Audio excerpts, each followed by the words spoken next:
이제 히스기야에 관한 이야기가 오늘 우리 앞에 놓여 있는 29장으로부터 32장까지에 걸쳐서 계속 진행이 좀 되어집니다. 역대의 기자가 굉장히 관심을 보이고 있는 왕 가운데 한 명이 바로 이 히스기야 왕인데요. 25세의 왕이 올라서 29년을 통치했다고 합니다. 히스기야에 대한 기본적인 평가는 다윗의 모든 행실과 또 이스라엘의 다른 왕들, 특별히 하나님 보시기에 정직하게 행했던 그 왕들의 길을 따르는 것인데요. 그의 이러한 행위에 관한 에피소드가 이제 소개가 되는 거죠. 특별히 29장이 다루고 있는 것은 히스기야가 성전을 다시 복원하고 또 그 성전의 기능들을 회복하게 되어지는 성전 성결의 어떤 성전 정화의 과정들을 좀 보여주고 있습니다. 우선 히스기야는 성전을 수리하기 시작하는데요. 이 뭐 성전을 수리하는 과정 가운데서 제사장들과 레위 사람들을 불러 모읍니다. 그리고 이들을 이제 도전하죠. 히스기야는 제사장들과 레위인들에게 자신을 성결하게 하고 하나님의 전을 성결하게 함으로 더러운 것을 없애라고 이야기를 해요. 그러니까 성전이 기능적으로 잘 안 돼 있는 어떤 그러니까 문을 보수한다거나 무너진 담벼락을 다시 재건다 이런 것으로 지금 이야기하고 있는 것이 아니라 그것뿐만이 아니라 이 성전의 기능을 온전히 하기 위해서는 성전에서 섬기는 역할을 감당했던 제사장과 레위인들을 성결하게 만들고 또 그들을 통하여서 성전 안에 있는 부정한 것들을 전부 다 제거할 것에 관해서 명령하고 있는 거죠. 이들은 이미 앞선 조상들이 하나님께 제사를 드리지 않았기 때문에 임했던 진노를 충분히 보았습니다.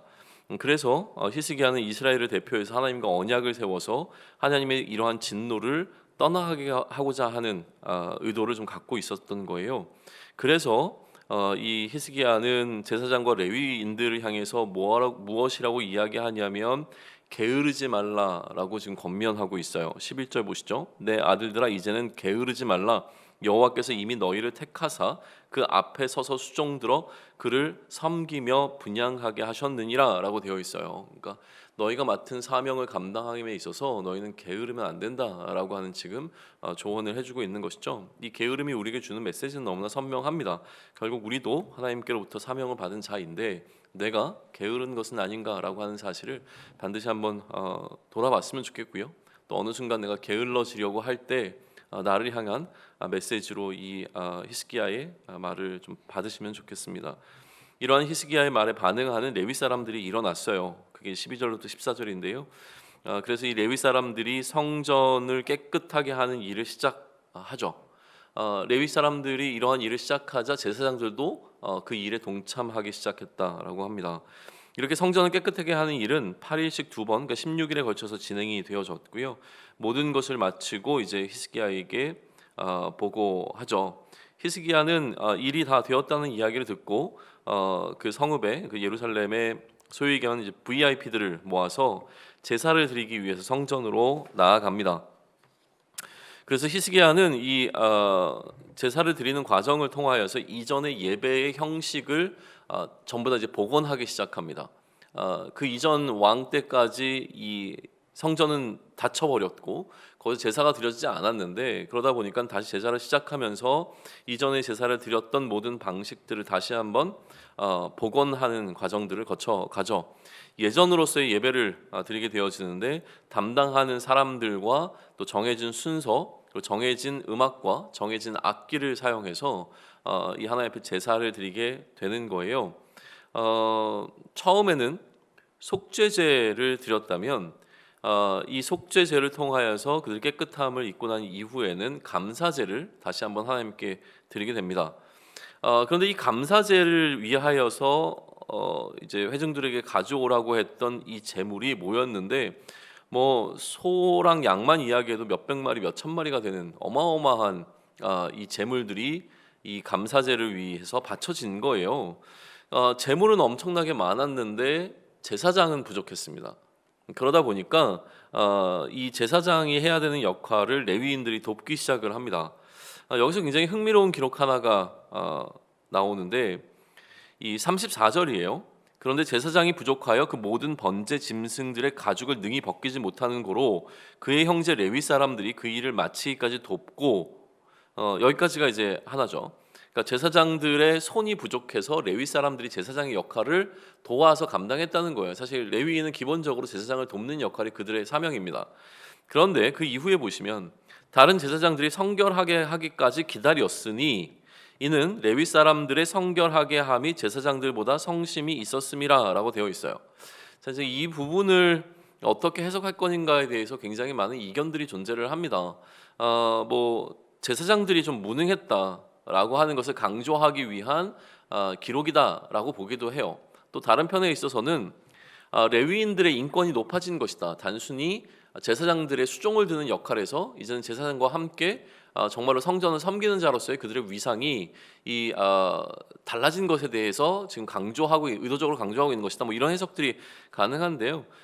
저는 이 부분을 이제 어떻게 해석하기를 원하냐면 레위인들이 제사장들의 역할을 감당했던 건 맞아요. 어느 정도 그 손이 필요했기 때문에. 그런데 중간에 보시게 되면 다른 제사장들이 성결하게 하기까지 기다렸으니라고 되어 있어요. 그래서 이 부분은 이제 어떻게 해석할 것인가 굉장히 논란이 되는데 저는 레위인들이 기다렸다는 거죠. 그러니까 제사장들의 역할을 감당했지만 그러나 제사장만이 할 수 있는 고유의 역할들이 있었기 때문에 월권을 행하지는 않았다라는 측면으로 이거를 좀 해석해 보려고 하는 거예요. 그러니까 지금 히스기야가 하고 있는 것, 또 히스기야를 통해서 성전 가운데 일어나고 있는 것은 무엇이냐면 예배의 질서가 세워지고 있습니다. 성전의 질서가 다시 회복되고 있는 것이죠. 그러니까 변수가 등장하긴 했지만 이 질서가 무너지는 것은 아니고 오히려 질서를 지키기 위해 레위인들이 기다리고 있다라고 하는 이 표현을 지금 쓰고 있는 것이라고 저는 생각을 한다는 거예요. 35절을 근거로 해서 그렇게 해석을 한 건데요. 35절 보시면 번제와 화목제의 기름과 각 번제에 속한 전제들이 많더라. 이와 같이 여호와의 전에서 섬기는 일이 어떻게 순서대로 갖추어지니라. 그러니까 이 절차를 지금 만들고 있는 과정 가운데서 절차를 다 제대로 지키지 못할 만한 상황이 변수가 발생했지만 그럼에도 불구하고 그 안에서 질서가 세워지고 있는 것에 관한 이야기를 지금 해주고 있다라는 생각을 갖게 되는 거죠. 절차가 회복되었다고 하는 것은 결국 질서가 세워지는 것인데 레위인들은 제사장들을 도울 수 있었지만 제사장은 아니었던 거죠. 그러니까 제사장만이 할 수 있는 일은 제사장이 해야 했는데 그것이 성결하게 하고 성결하면 선포하는 일이었다라고 하는 사실을 보여주는 기록입니다. 그리고 36절도 또 흥미로운 기록 하나를 남겨놓습니다. 이 일이 갑자기 되었으나 하나님께서 백성을 위하여 예비하셨으므로 히스기야가 백성과 더불어 기뻐하였더라라고 하는 기록이에요. 히스기야가 이 상황을 어떻게 받아들이고 있는지를 보여주는 기록인데요. 히스기야는 성전과 성전의 기능을 회복하고자 하는 마음이 있었죠. 이것을 위한 방법론이나 구체적인 계획이 있었을 거예요. 그러나 상황을 생각하지 못한 변수를 만나거나 뜻하지 않은 결과물을 만들어내기도 합니다. 예상치 못한 것들이 갑자기 일어난 일처럼 느껴지게 되죠. 그러나 그러니까 예상치 못한 것들이기 때문에 그런 것들이 일어날 때마다 이것은 갑자기 일어난 것처럼 느껴집니다. 하지만 하나님께는 이런 갑자기라고 하는 단어를 사용할 수가 없다라는 거예요. 무슨 얘기냐면 우리가 그렇게 느낄 뿐이지 하나님께는 모든 것이 다 이미 계획되어 있는 것이기 때문에 히스기야의 열심을 통해서 하나님께서는 그가 계획하신 일을 지금 이뤄가고 있는 것이다 라고 하는 해석을 우리에게 알려주고 있는 겁니다. 이처럼 히스기야와 성전이라고 하는 두 주제를 다루면서 역대기 기자는 히스기야를 마치 솔로몬과 같은 왕으로 지금 설명해내고 있습니다. 성전 건물이 보수되었고 성전의 기능이 수행되는 데 필요한 역할을 맡은 자들이 다시 세워지고 질서가 재확립되죠. 차이가 있다면 이 제자가 들어간다는 게 차이가 있을 뿐 거의 솔로몬과 같은 레벨에서 이야기를 해주고 있습니다. 그리고 이를 통해서 결국 예배가 회복되었고요. 우리는 무너진 하나님의 질서를 예배가 회복되어지는 과정을 통해서 우리 역시 우리에게 무너진 하나님의 질서가 무엇인지를 돌아보고 그것을 회복해야 한다라고 하는 메시지를 받게 되는 거죠. 우리에게 무너진 하나님의 질서를 다시 회복하기 위하여 하나님께서는 예수님을 그리스도로 보내셨습니다. 그리스도로 오신 예수님은 히스기야와 마찬가지로 우리의 무너진 성전을 다시 세우시고 우리가 살아가는 이유를 분명히 해주십니다. 그리고 이제 그리스도의 질서로 살아가야 한다라고 하는 것을 우리에게 말씀해 주시죠. 우리의 삶을 그리스도의 질서로 살아갈 때에 이제 우리는 일상에서 이 하나님을 향한 예배가 회복되고요. 하나님 앞에서 예배하는 자로 서게 된다라고 하는 사실을 좀 기억하면 좋겠습니다. 예배가 멈춰져 있던 상황이었습니다.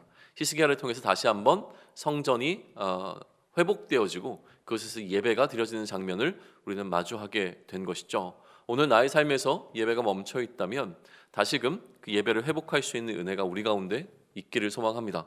그래서 우리 일상 가운데 하나님을 예배하는 자로 살아갈 수 있기를, 그리고 그 예배함에 있어서 우리에게 맡겨진 사명에 우리가 게으르지 않기를,